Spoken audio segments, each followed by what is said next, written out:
You're listening to The Dating Den with dating and relationship badass and best-selling author Marni Batista. Every week, you'll get the raw truth from top experts and real people on the important dating, sex, and relationship issues you want to know about. So if you're ready for true talk that's authentic and unfiltered, and you're not afraid to be called out on your stuff, then you're ready for what's next. The Dating Den with Krister Ungerböck. How to talk to men. Simple shifts that help you be seen, heard, and valued.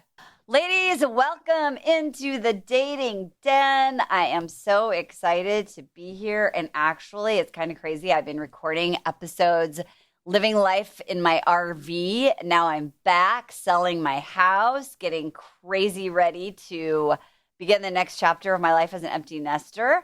And I was so excited when I was prepping for this interview with Krister Ungerböck. You're going to love him. Because my husband and I, living in 36 feet for 5 weeks, really had to work a lot on communication and leadership and relationships. And so I was like, ooh, I'm going to ask him some questions. This is going to be great. So let me tell you a little bit about Krister. I told him I wish we were on video because he's got like these super cool glasses. He's wearing like this amazing like power pink shirt. Super cool guy. I love what Krister does.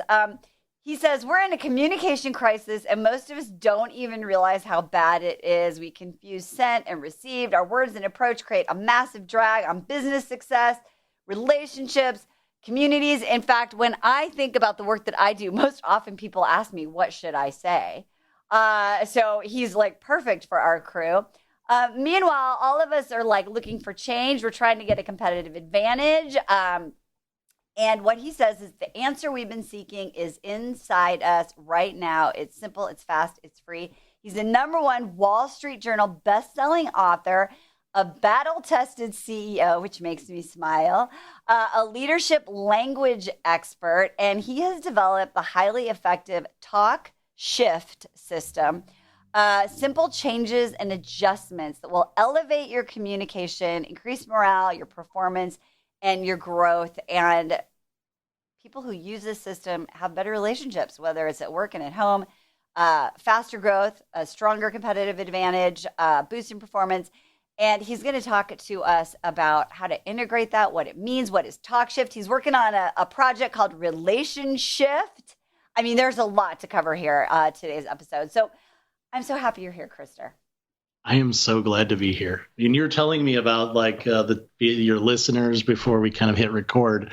I was like, those are like 80-90% of the types of people who read the talk shifts and really kind of rave about it is professional women who also want to improve their relationships outside of work, and both with their children, with their parents, and with their spouses or whoever they're dating. And so.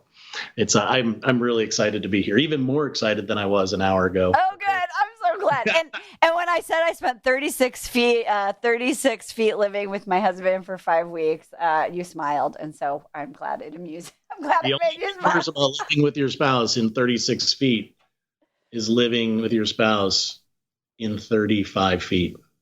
You did it in 35 feet? No. I was like, yeah, well. It's just a bad joke. Oh, so. No. Okay. I was like, really? Because, I did live with my husband in 23 feet for 2 weeks. And that we were like, no, we need a bigger vehicle. Yeah. So, all right. So I want to just get right to it because if you can tell our listeners, just so they have some context about what exactly is TalkShift and an example and how does it really impact your ability to be a leader and have better relationships? So what I was looking for, so the kind of the genesis was 5 or 6 years ago. I left my role as a CEO and I kind of walked out on my identity as a CEO of a big company. And then 2 weeks later, my wife walked out on me. And I'd read tons of books about leadership, communication, business. I mean, certainly within the thousands, because I started reading business books when I was 12. And so I thought I was a good leader, but here I was like, well, no one is following me. My business partners don't want to work with me. My wife doesn't want to follow. And I use the word follow in the sense that I think that I talk about I was looking for what's a kind of the common thread of what is leadership in relationship, regardless of whether that relationship is in a work relationship or in a personal relationship. And because I was with my business partners for 20, 25 years. And what I really noticed is that the communication and what destroys a business relationship at the highest levels of an organization, that really starts to resemble a marriage, because like the people were like super committed. Like the pain of leaving that business relationship where we were all shareholders together is like, I mean, it's it comes close to the pain of leaving a marital relationship when you have children. And so I was like, there's got to be a common thread here. And so I went on this kind of walkabout, if you will, for 3 to 5 years. I hired a bunch of different people. I basically said I'd read all these business books, and I threw out all the business books, and I was like, I'm going to surround myself with all those people I would have judged as weird or far out back when I was a CEO. And now today you're in California. Now I just call those people from California, Right. And many of them were from California. I was always had my CEO business hat on, like, what can I take away from this that could be applied both in a context of business relationship or personal relationship. And then because I was a software engineer when I was young, I think that men tend to gravitate more towards this. Like I think women do as well. But I wanted like really specific phrases, like, here's a different way of saying something. And I always look for ways that I was saying things like, oh, wow, I had no idea. I actually, there were some things that I thought I was actually behaving in an emotionally intelligent way because of the words that I used. And what I realized on this journey is actually like my words were actually getting in the way. And so the ultimate kind of like big idea that I realized is that, often we're in a frustrating relationship at work or at home, and we think the other person needs to change, or we need to change our personality. And then the big insight was that we don't need to really change people. We just need to change our words, and the people will follow. That's deep. I mean, because I think what's really interesting is like so many of our listeners are, let's just say, control freaks or recovering control freaks, right? And so that's the whole thing. We go in there and we feel unsafe in a relationship, right? Which is what gets our defense system up. And then we react, and then all the information that we know, right, because we've read all the books, right, kind of goes away. And what happens, I think, is that our intention doesn't make the impact that we want, right? Because most people don't start out saying, like, I want to be a dick, right, or I want to be a bitch, or, I don't want, they want to do the right thing. So when you look at, like, the core of the words that you choose. And I know you said this comes from like 500,000 data points, right? That are like helping to identify what are the exact words and language. Tell me, like, what did the data show you, and what did it end up looking like in terms of the actual words and things that you're doing? So I guess the journey started where I was kind of looking for these tools, right? And then when I created the tools, because I'm a CEO and business owner, I was like, well, we need to kind of get some kind of data to see whether that actually works. So we created this thing called the TalkShift profile. And what we found is people who scored in the top 25% of the quiz actually were twice as likely to have no frustrating relationships in their life than the people who scored in the bottom 50%. And so my real goal was to transform 100 million marriages, leaders, and lives. Wow. And that's so cool. So let me ask you this. So when you think about the miscommunication around the words we use and, people hearing what we're actually saying, what makes language powerful? Like, what is the difference in the words that are impactful in a positive way and the way that we typically just talk to people? What are the differences? Honestly, I think it's just the words. I mean, of course, you can take the right tools and you can use the wrong tone and things like that to maybe make the tools less effective. But I honestly, from what I've seen, is that often what trips us up is just little subtle changes to our words. Give me an example, because I know that I was doing some research. There was 2 questions, like if you start your questions with what and how. Yes, I mean, that's one of the simple examples. Like, we can say, well, in a business context, you can say, hey, did you call the customer yet? Like, or did you do this yet? Like, we're just giving them a solution disguised as a question, which usually doesn't work very well. Right. Or I could say, what do you suggest to do next? Or how do you plan to solve the problem? And we start to have different kinds of conversations when we simply make that one simple change. Now, that's one of the simplest, most straightforward kind of talk shifts in the book. One of the things I think is find that readers are most commonly citing is the fifth one, which we may actually move in the next edition to be the first one. But it's called On a Scale of 1 to 10. And so if you imagine, like, if you ask your spouse, like, hey, how happy are you with our marriage or our relationship? Like, are you happy with our relationship? Or even if you say, are you happy with our communication, which would be more likely to get an honest answer. The real answer, there's only one positive answer to that is yes. yeah. Right, yeah, exactly. right. Well, so the reality is so by taking this alternative, saying on a scale of 1 to 10, how happy are you with our relationship? But we actually take it and we exaggerate the scale. We say, how on a scale of 1 to 10, 10 being like we have a better relationship than anyone we know, like better than the movies, like basically than anyone we know or we've ever heard about. And 1 being we have a worse relationship, worse than the movies, worse than anyone we know. Where are we on that? And what that does is exaggerating the scale. Like somebody could say 7 or even a 6 on that scale. And that like opens up some honesty, like, oh, right. wow, not a 9, we're not an 8. Like we got some work to do. And then the follow-up question is, well, what's the difference between a 7 and a 9 for you? What can we start doing? What can we stop doing to be the difference between a 7 and a 9? So we basically bring it back to behavior. So this is one of the examples of the talk shift, which is 3 components. There's 1 question, we exaggerate the scale, and then the third is the follow-up question that actually moves us to a different thing. And what we find is that usually when relationships break, it's actually because of an unspoken secret. And that unspoken secret might be that I've been unhappy with my relationship for the last 5 years. I just haven't really told you how unhappy I am. Right. And so by having different communication tools to help us have more honest conversations, and I think that one of the things we did in the second edition, which is probably going to be on Amazon within the next 2 months or so, is we added a new preface, and the title is Leadership in Relationship, because many people who were buying the book, we have actually like 70, 80-year-old women who are buying the book. And that we started to get some people who were saying, well, hey, why is this a business book? I thought this was going to help me in my relationships. And that's because the first couple chapters do have a lot of business examples before we get into the relationship examples. But so we added this new preface called Leadership in Relationships to help people see the connection between what is leadership in a business and leadership in a relationship. And I think many people kind of say, like, well, as a boss, like a boss has a certain, I can't say things to my boss because there's, like a fear that I'll get fired. Right. But I could say things in my marriage or whatever in a relationship. And what I think people don't see is that the common thread here, well, there's 2 common threads, that ultimately leadership, whether it's personal or professional leadership, is about creating commitment. In a business context, we call it employee engagement, right? I want engaged employees, committed employees, but I don't think it's a coincidence that the word that we use before we get married, we get engaged, is the same thing as employee engagement, because our role as leaders in a relationship or in a team or in a business is to create commitment.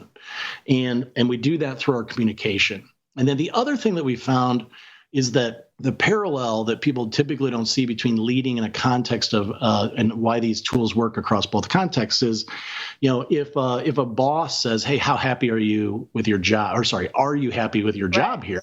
Again, versus on a scale of 1 to 10, how happy are you with your job? I won't go into the tool, how it can be applied there, but what we're doing is we're creating safety, because like if someone says, if I'm in a multiple wage, a dual income family, right? Right. The reality is the fear associated with saying, no, I'm not happy in this marriage. If that begins a conversation about divorce, like I may never be able to live the financial, the comfortable lifestyle if I'm divorced. So I have fear. Right. And it's even more exaggerated if I'm taking care of the children and I don't have an income. Like, how would I ever live that? So there's a financial fear. Right. It's no different from the fear that I would have of getting fired from my job. In fact, I would say it's even more, because to replace a double income lifestyle versus just get a new job, right, is actually even more serious. So what happens is this fear that shuts down and creates silence, and I call it the fear-fueled silence, that causes us to just stop talking about the things that we need to be clear about in order to kind of make our relationships better. But then I think what often happens, and this is when I think this is more of the dynamic between men and women, is I think regardless of whether there's wage disparity in the household, I think women often don't realize that, especially for men, there are other ways to create fear, like, that have kind of, there's a financial power that people have in a relationship, right? Personally, professional, but there's also emotional power. Like men tend to thrive upon the approval and encouragement of their female spouses. Right. So when women criticize and don't give men that kind of positive encouragement, there's an equal emotional power that women maybe don't realize that they hold over the men in their lives. And so ultimately, that was kind of why we wanted to get that point across, to understand these tools are tools to kind of resolve some of those imbalances with communication. Wow, like I just had to take down like 10 notes because everything you said is so amazing. And I'm going to start with the last one and hope that I can get to all of them. So this is a really interesting thing. I think that women don't understand how much it impacts someone they're dating or in a relationship with, or someone they work with, when their language is critical rather than question asking or giving feedback or actually getting to the root of the actual problem. So I really want to highlight that. So when you said that people have healthier relationships with commitment, it sounds to me too that when you, and as an example, that ranking question, the follow-up questions, you're also establishing trust, right? Mm-hmm. And so what I hear you saying is that when you are looking at these subtle changes, you're helping to vanish fear by using words that make it safe, so then you can create trust with the person that you're interacting with. So can you kind of talk about why trust is important, how these shifts create that trust so that you can actually deal with the problems rather than just continue to Band-Aid it? Well, I think that the trust is the first step to establishing the trust, is having these conversations in a way that it doesn't go sideways, right? Right. Is because we need to. Many therapists say, like, most marriages end in not violence but in silence, right? Mm-hmm. And so. It was interesting. A lot of the research shows that most people who leave a relationship, and at least in marriage context, women tend to leave twice as frequently as men. That's the research is clear on that. Is they typically decided to leave years before the moment they actually told their partner that they want to leave. And so usually by the time we get to this point of actually having open conversation, if it really is to save a relationship, it's almost like the person who wants to leave first has to say, well, I need to give this a real chance. Like, even though I've decided like 2-3 years from now, but like that other person, this is partly what happened in my marriage, is that my wife had decided years before, 5, 6, 7 years before. And then when it finally broke, it was like, well, hold on. I didn't realize that this was actually a problem. Yeah. And so I think that it's just about having honesty and having the conversation about what's going on. Is probably the most important, but then it's also about creating safety. Like, hey, we're going to work on this for some period of time, not forever, but creating safety so that people are actually able to not go into kind of fear where they're thinking. Because what happens, I think especially for women, is like, in many relationships, women will criticize someone. Yep. And men do a lot of things wrong too. So I'm not like, yes, we're not absolving. In fact, actually, the research by Dr. John Gottman is very clear. That he had I'm going to get the quote almost exactly wrong. But his quote was, based upon his decades of research into relationships, that the fundamental determinant of whether a relationship succeeds or fails is the man's communication. I think that's so huge. Well, so I love the work of the Gottmans, by the way. And I always talk on the show about 69% of a couple's problems are perpetual, meaning that they'll be having those conversations about the same things over and over again. And so what I love about this is saying that we have to understand that if we don't deliver the message in a healthy way, you're setting your guy up to basically fail and respond wrong, right? Is that what you're kind of saying? Yeah, well, so here's what happens. Like, so I see more because I'm a software engineer. I see communication how it goes in cycles. Like, Yeah. it's we say garbage in, garbage out. You have bad input, so the criticism starts, and this can happen on either way, like the man or the woman. Yeah. It's more concerning when it starts from the woman because of what happens next. So over some period of time, man starts to disengage. Like, I don't want the nagging wife or whatever. I'm just going to be silent. I'm not going to stand up. Like, when I'm angry, I'm just going to do whatever, she says, like they say, happy wife, happy life. If I just put my down. But then what happens is then many women conclude, oh, here I am. I want a real man, not somebody who has no backbone. I want somebody to stand up to me. Like, well, it's not necessarily, I feel like I'm somebody who has a pretty strong backbone, but in my marriage, I was just the one that went along like, okay, I'm going to go. And so what happens is, men do it in different ways, but we create our own cycle that feeds such that 5-6 years later, it's like, well, this is just not someone I want to be with because I want somebody who actually behaves like a real man. And what happens is, unfortunately, men like me often get out of their first marriage because someone else leaves them. We start reverse engineering. What the hell did we do wrong? Right. There are like number of books out there. Like, there's one called No More Mr. Nice Guy. And every guy that I've ever read this is like, oh my gosh, this is exactly what happened. I was just trying to be nice. And then my wife lost respect for me because she felt that I didn't have a backbone. Yeah. And I think this is such a huge thing. I when you talked about the cycle, so I think this is really interesting. Gosh, I could talk to you for hours. I'm just realizing. I'm curious what you think, like, if you were going to like reverse engineer this or figure out what's a better way to do it. So here's one thing I learned in my 5-week experiment with my husband. So and it was funny, like, this pattern was so specific that when he said it to me, I actually thought he was joking. I thought he was spoofing himself because it was so predictable. Okay, so we're driving. So let me paint the picture, people. We're driving in a bus, basically. It's like this 36-foot big ass thing. Like, he's in the captain's seat, I'm in the passenger seat, and he's driving and he's navigating, and there's like always like a challenge. And so he'd be like, simple thing. Can you pour my coffee from my, like, my work, those mugs, those thermoses that people used to take to work back in the day before coffee machines? He'd be like, can you pour the coffee in my mug? And I would say, yes. And I'd grab it. And then he'd say, do you know how to do it? And then I'd say, yes. And then he'd say, watch out for that because it will spill. And then like 10 seconds later, be like, let me just do it. Right? It was like, but that whole thing takes like maybe like 8 seconds, maybe 10 seconds for the whole thing. So I'm like, so my reaction ultimately, like, before I sort of got like conscious about it, was like, I'll just say no. When he says, will you help me with my coffee? I'll just say no because he's going to end up doing it anyway. Right? So if you were going to say, like, what are some talk shifts that we could implement, just because it's a simple thing and it's not like a huge part, but it was like, like it's a problem that is a funny thing about like asking for help and control. It can be a big thing in a relationship. So I'm curious, what talk shifts could we have applied in that situation? What would you say? So if this is a recurring pattern, then there's one little nugget that's only like probably 3 sentences tucked into one of the larger talk shifts that is about labeling the pattern.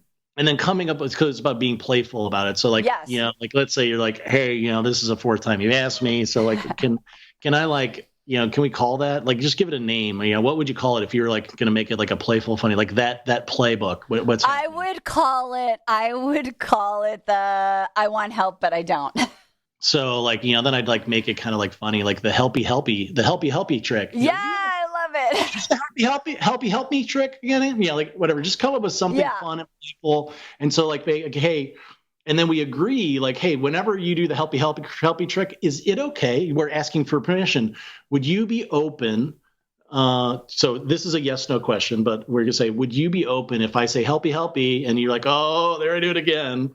And like you give him something that really frustrates him. Be like, hey, well, let's come up with something that I do that really frustrates you. Or you could say on the scale of 1 to 10, how open would you be if I say helpy, and like we just kind of laugh about it.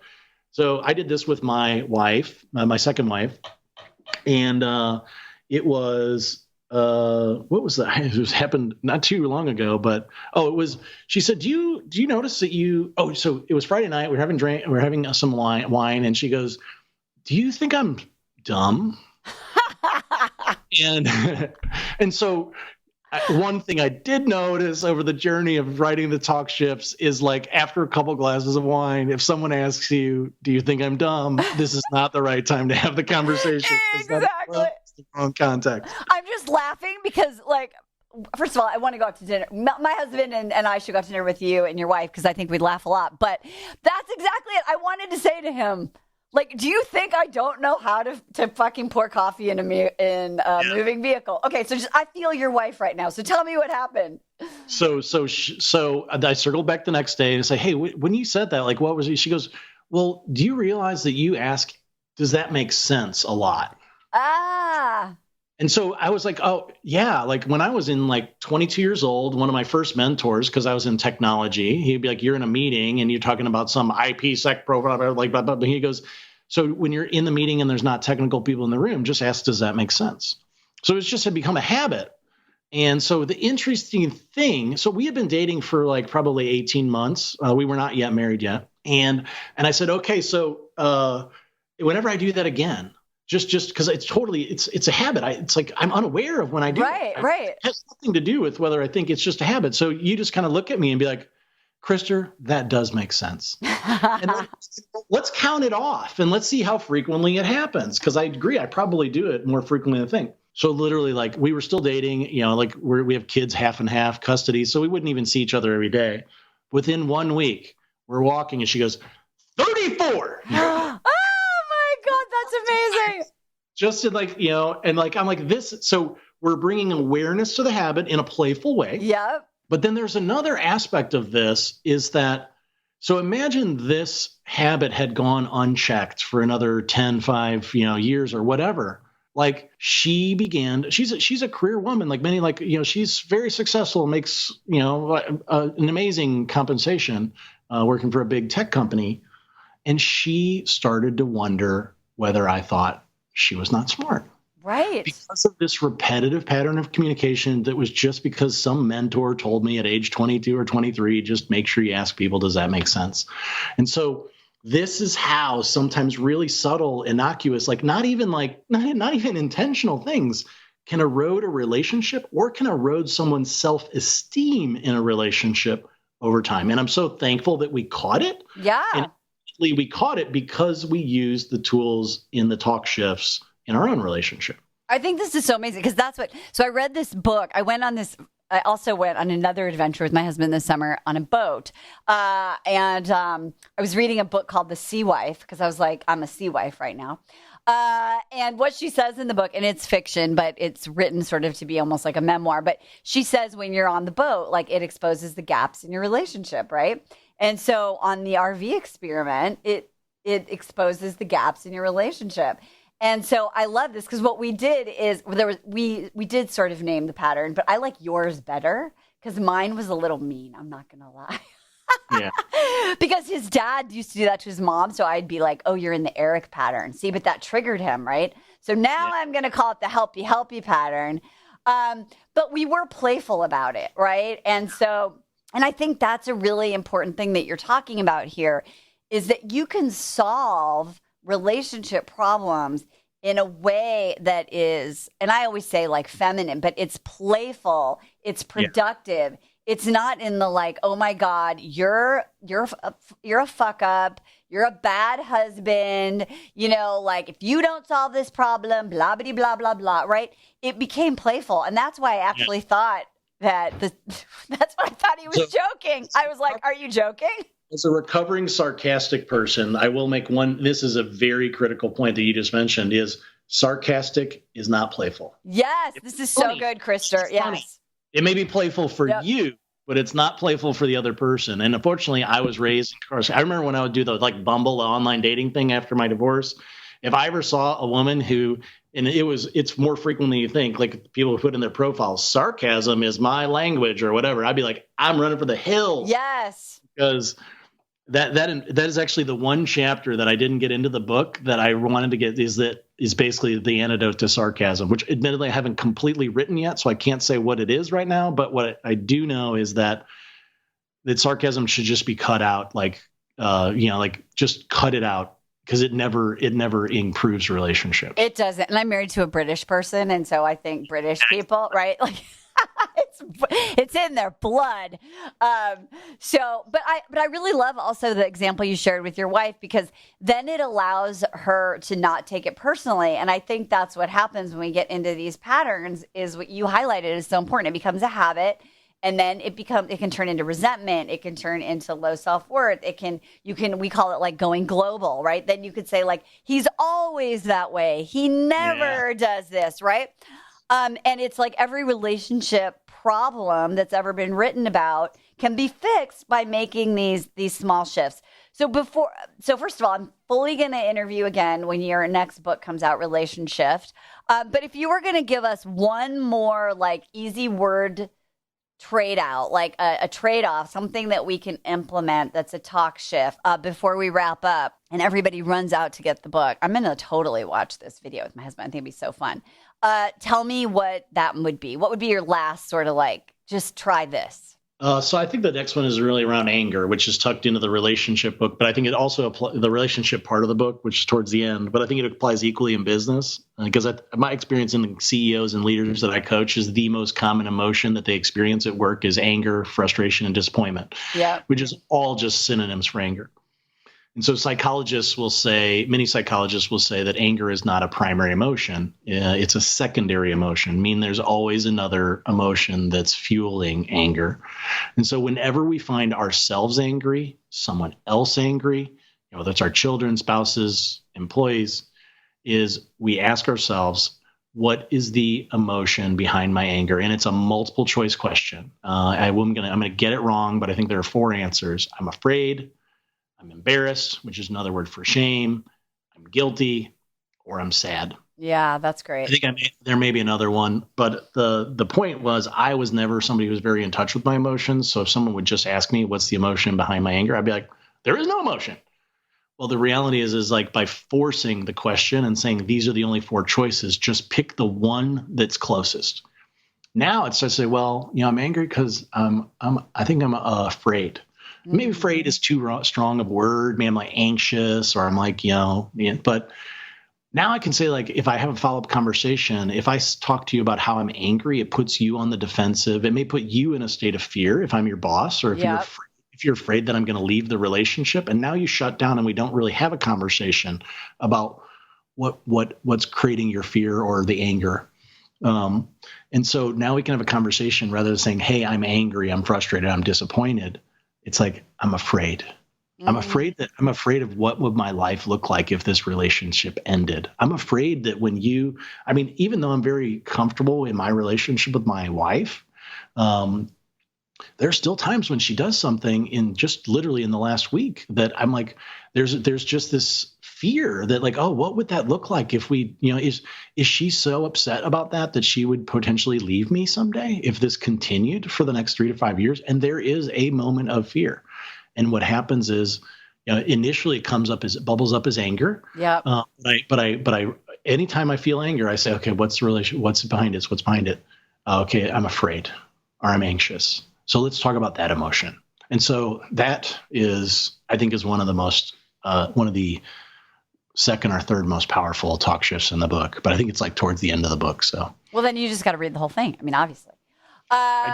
I did want to write a book that was like not yet another one of those books that like just starts to repeat itself after chapter 5. So some of my favorite is actually at the very end of the book. So I love that. This is all so huge. And I think the other thing I just want to highlight for our listeners is this, like, I think that women who are dating or women who are in relationships have this like mythology that they're going to find a guy who's factory installed with like perfection, right? Like he'll be emotionally intelligent. So that means he'll just know those 4 things underneath, he'll know the talk shifts, he'll blah, blah, blah, blah, blah.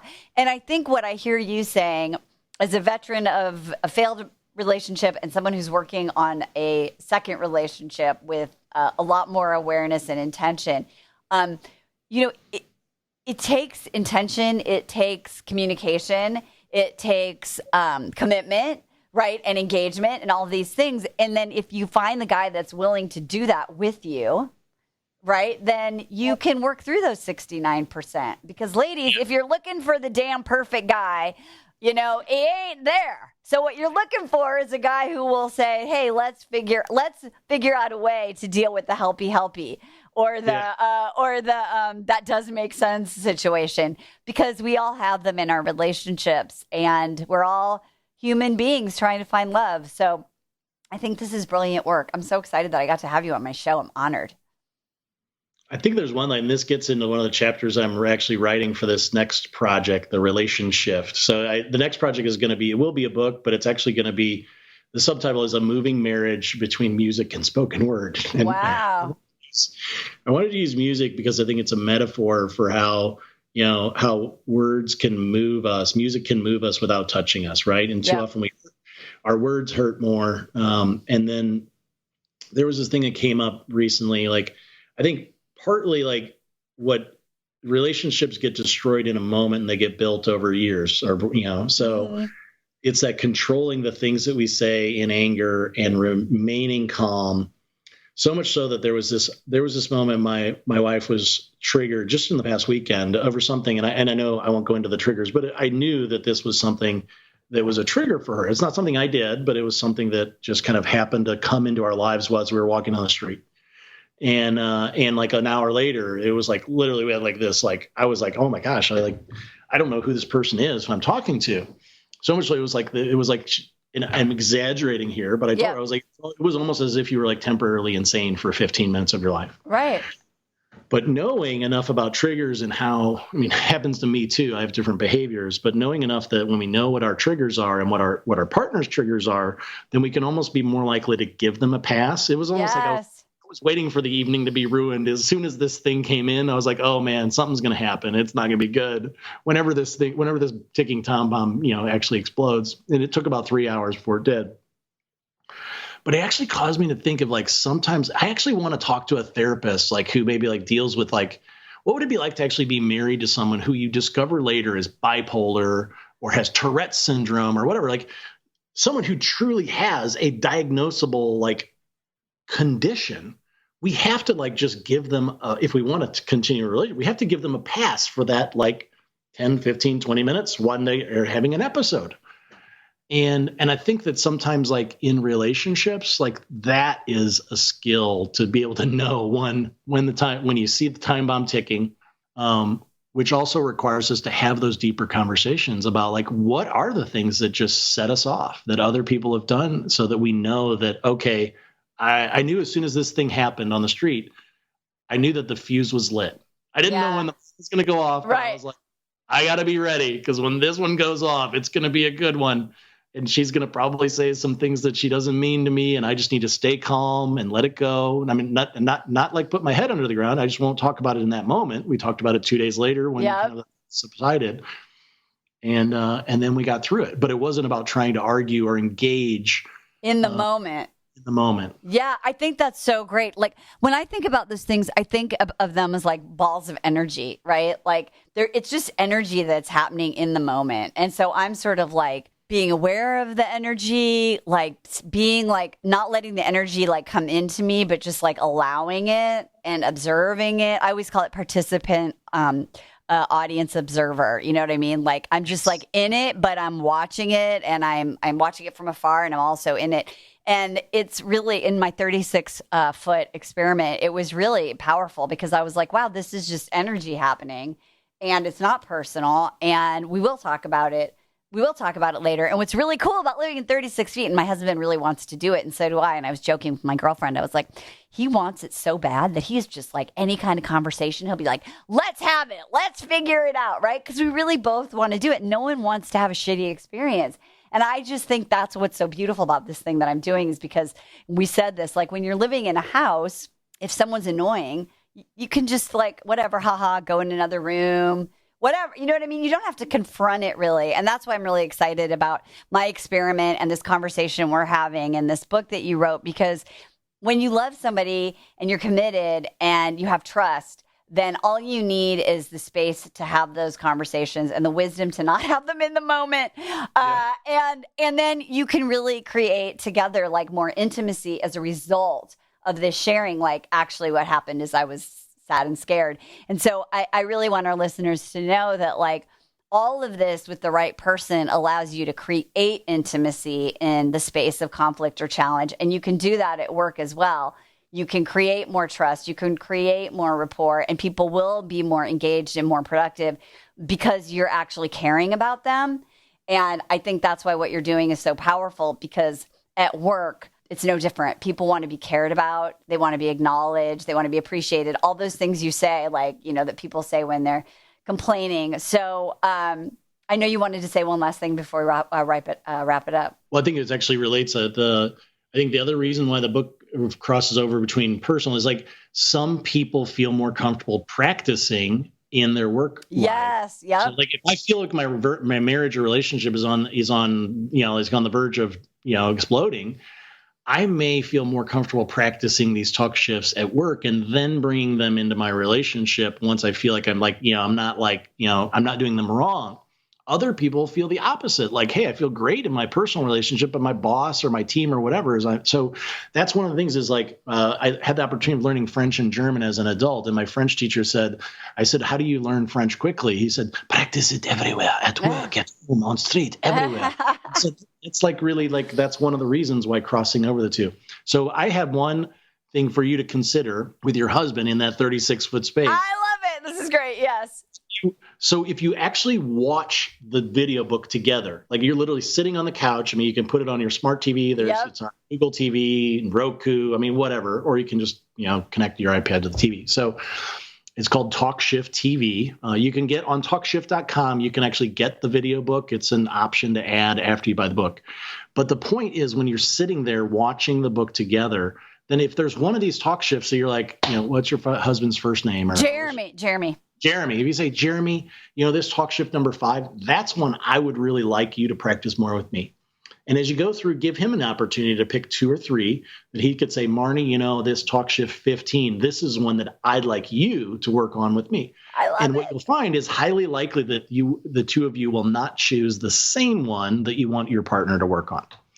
And that's how we created the book to be more than just a book. It's really a framework, a system for recovering, or maybe not recovering, I'll just say improving and making better the communication and ultimately the relationship between 2 people at work or at home. I love it. I'm going to interview you in like 6 months at the most, and then we're going to talk about how I watched it and I transformed everything. Can we have Jeremy on the show? Yeah, we'll have Jeremy on the show. Oh my God, maybe by then he won't be so shy about being on audio. Yeah. I think I could live with Marni in 25 feet now after reading the book. Exactly. Oh my God, that's so funny. But I'm really excited about what you're doing. And I really want ladies to hear, like I always say, how you do one thing is how you do everything. And so really looking at how do you have a more meaningful life? And this is really it. And it takes courage to make some changes. And I know all of you can do it. So Krister, thank you so much for being here today. And ladies, whatever talk shift you make, do it with some damn dignity. We'll see you next time. Bye-bye. Hey, thanks for tuning into today's show. So if being in an intimate relationship in which you feel 100% seen, heard, and accepted by a high caliber man is a priority for you right now, and you're interested in seeing if you're a fit for working with me and my team at Dating with Dignity, here's what I want you to do. Just head over to DWDVIP, that's D as in dating, W, D as in dating, VIP.com, and book a call to speak with my team. We'll get on the phone with you for about 60 minutes, and you'll get crystal clear on what's stopping you from finding true love right now. We'll also take a look at what you want to create, what you want your whole life to look like when you're able to finally be fully expressed as a woman in a healthy relationship with an incredible guy. And if we can help you get from where you are right now to where you want to be, we will show you the fastest path possible that makes sense for you to do that. We help smart, successful women all over the world solve this one missing piece in their life so they can finally have it all. So to see if we can help you do the same thing, head over to DWDVIP.com. I'm Marni Batista, and let's talk soon.